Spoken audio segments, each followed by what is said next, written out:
बिना पिगमेंटेशन कभी भी ठीक नहीं होगी, ये बात आपको सोचनी पड़ेगी। ये चीज़ें बहुत ज़्यादा ज़रूरी हैं आपके लिए। अगर पिगमेंटेशन आपको है या स्टार्ट हो गई तो उसको अभी से कंट्रोल कर लें। तो क्या क्या चीज़ें हैं जिसके बिना पिगमेंटेशन ठीक नहीं हो सकती। तो नमस्कार दोस्तों, मैं लाइफ स्टाइल विद सैम आज फिर हाजिर हूँ एक नई वीडियो के साथ। तो कैसे हैं आप सब लोग और कैसे चल रही है डाइट। तो गाइज जैसे कि आपको पता है मैं यहाँ पे डाइट बताती हूँ जो पिगमेंटेशन के लिए काफ़ी अच्छा वर्क करती है। गाइज मेरा पर्सनल व्यू है, ये मेरा पर्सनल मानना है, मैं ये नहीं बोलूँगी कि हर कोई यही बोलता होगा, पर ये मेरा पर्सनल व्यू है।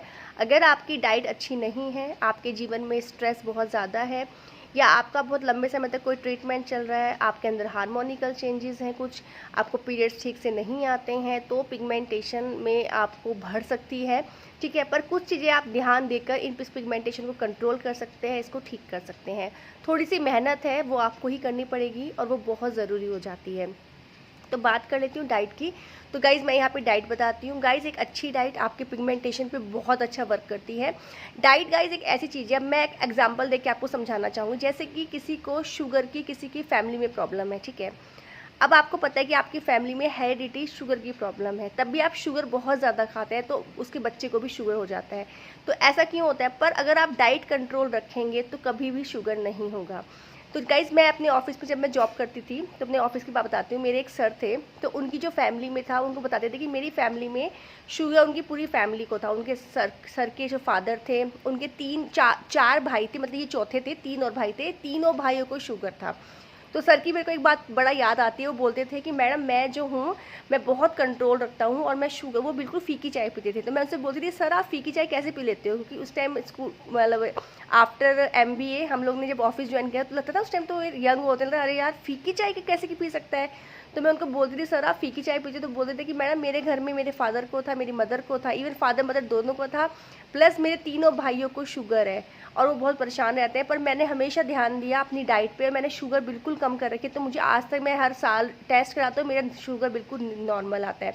तो ये है डाइट की माया।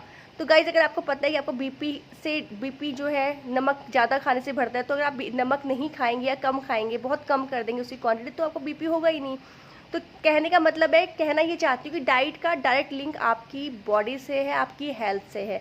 अगर आपको पता है कि ऑयली फूड और जंक फूड खाने से आपको गैस बनती है, ब्लोटिंग होती है, एक्सरसाइज होती है, तो अगर आप उनको तब भी खाते रहेंगे तो वो आपको बढ़ता चला जाएगा, है ना। वो तो होना ही होना है। पर आपको पता है आप अच्छा खाना खाते हैं, ज़्यादा ऑयली स्पाइसी नहीं खाते, आप बिल्कुल तंदुरुस्त रहते हैं, आपका एनर्जी लेवल हाई रहता है, आप एक्टिव रहते हैं, तो फिर क्यों नहीं। तो ये रीज़न हो जाते हैं, इसलिए डाइट बहुत ज़्यादा इंपॉर्टेंट है। अब बात करते हैं पिगमेंटेशन कब क्यों नहीं जाएगी अगर आप में ये चीज़ें नहीं करोगे तो गाइज़ अगर आप एक्सरसाइज नहीं करेंगे, आप वॉक नहीं करेंगे, तो कुछ भी आपको 1 घंटा देना ही पड़ेगा। बहुत सारे मेरे व्यूअर्स बोलते हैं कि दीदी मैं ना डाइट तो ले रही हूँ पर ना मैं टाइम नहीं मिलता मुझे एक्सरसाइज करने का। तो गाइज़ अगर आप वॉक, मैं कहती हूँ कुछ मत करो, एक्सरसाइज नहीं कर सकते, योगा आसन नहीं करते, वॉक करो। वॉक तो ऐसी चीज़ है, वो आप आधा घंटा सुबह, आधा घंटा, 1 घंटा टाइमर लगा लो कि मुझे डेली 1 घंटा शाम को लिखना है कि मैंने आज वॉक करी कि नहीं। 1 घंटा वॉक तो आपको करनी ही करनी है, वॉक करना है। क्योंकि जब आप फिजिकल एक्टिविटी नहीं करेंगे तो डाइट का भी फ़ायदा नहीं है, हर चीज़ इंपॉर्टेंट है। साथ में विटामिन, अगर D3 आपका कम है, धूप में, सुबह की धूप में बैठने की कोशिश करो, 10 मिनट का धूप बॉडी में ज़रूर लगाओ। क्योंकि गाइज आजकल D3, विटामिन B12 की कमी बहुत ज़्यादा, अगर ये कमी रहेगी बॉडी में तब भी पिगमेंटेशन ठीक नहीं होगा।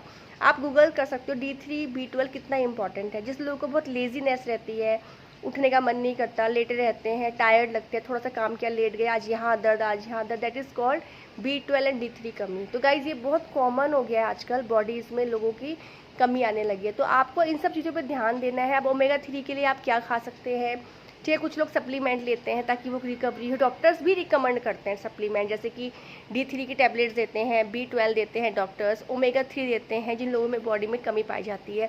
तो जब मैंने D3 B12 का बताया तब भी कितने लोगों का मुझे कमेंट आया, दी इतना कम था, जिसमें मतलब उनको एहसास ही नहीं था उस चीज़ का। मेरा वीडियो देखने के बाद उन्होंने टेस्ट करवाए, टेस्ट में उनका कम आया, तब उन्हें पता लगा कि ये भी हमारी बॉडी में कम है। तो ऐसा मैं मतलब कितना चीज़ें हैं जो हमें पता ही नहीं लगती, पर हमें उसके साथ ही चलते रहते हैं, पर हमें जो है दर्द बना रहता है। जब बहुत एक्सट्रीम हो जाता है तब हमें पता लगता है।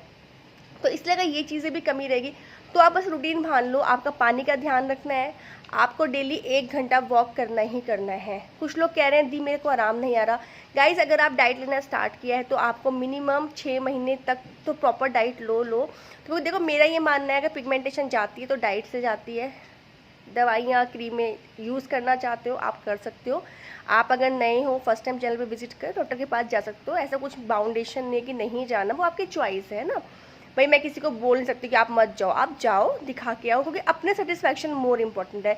जब आप दिखा लोगे, दवाइयाँ लगा लोगे, जो भी क्रीमें व्रीमें होंगी, जब आपको लगेगा कि ठीक नहीं हो रही तो आप आ सकते हो। पर बेस्ट है आपका डाइट, आपका शारीरिक वर्कआउट डेली का, पानी इनटेक, आपका जो आप खा रहे हो वो फूड न्यूट्रिशंस है या नहीं, या फिर आप आलू ही खाए जा रहे हो। मैं देखती हूँ कुछ लोग आलू बहुत ज़्यादा खाते हैं, आलू की सब्ज़ी लंच में खा ली, आलू का पराठा सुबह खा लिया, ठीक है, और रात को आलू टमाटर बना दिए, आलू मटर बना दिए, तो सारा दिन आलू ही चल रहा है। तो आलू से आपको क्या मिलने वाला है? सिर्फ कार्बोहाइड्रेट। आपको ग्रीन लीफी वेजिटेबल मस्ट है, ग्रीन लीफी वेजिटेबल को अपनी डाइट में ऐड करो, आप मिराकल्स देखोगे अपनी हेल्थ में। Green leafy vegetable very very important for the body, क्योंकि उसमें इतने सारे न्यूट्रिशन। गाइस देखो, कहते हैं ना, अब हाथी क्या खाता है? हाथी क्या नॉनवेज खाता है? नहीं खाता ना। हाथी क्या खाता है? घास खाता है।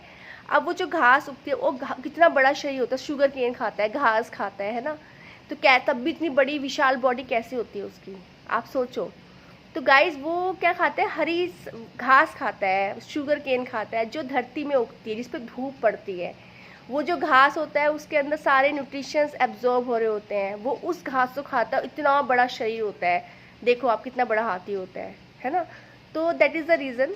और हाथी क्या होता है? फुली वेजिटेरियन होता है। तो आप देखो इतना हरी चीज़ें खाने से उसका इतना बड़ा शरीर बन जाता है, इतना ताकतवर बन जाता है हाथी, इतना बड़ा बड़ा पैर, उसका शरीर बन जाता है। तो सोचो ग्रीन वेजिटेबल में कितनी न्यूट्रिशंस हैं, उसमें आपको सब कुछ भरपूर मिलता है। तो अगर हम डाइट में, मैं आपको बोल रही हूँ 2 महीने हैं ये, डाइट में अगर आप ग्रीन लीफी वेजिटेबल ऐड कर लोगे ना, आपको मिराकल्स देखने को मिलेगा। डेली ऐड करो, चाहे आप नाश्ते में पालक की भुजी, मेथी की भुजी, और बहुत सारी हरी सब्जियां आती हैं, मैं भी लाती हूँ, मैं नाम भी मुझे ध्यान नहीं आ रहे कुछ के। तो अभी चौलाई की सब भुजी, तो भुजियाँ बना के खाओ, ज़्यादा कुछ परेशान की जरूरत, सिंपल छोके भुजी बना के खाओ, हरी सब्जी ऐड करो, वेरी वेरी इंपॉर्टेंट, ठीक है।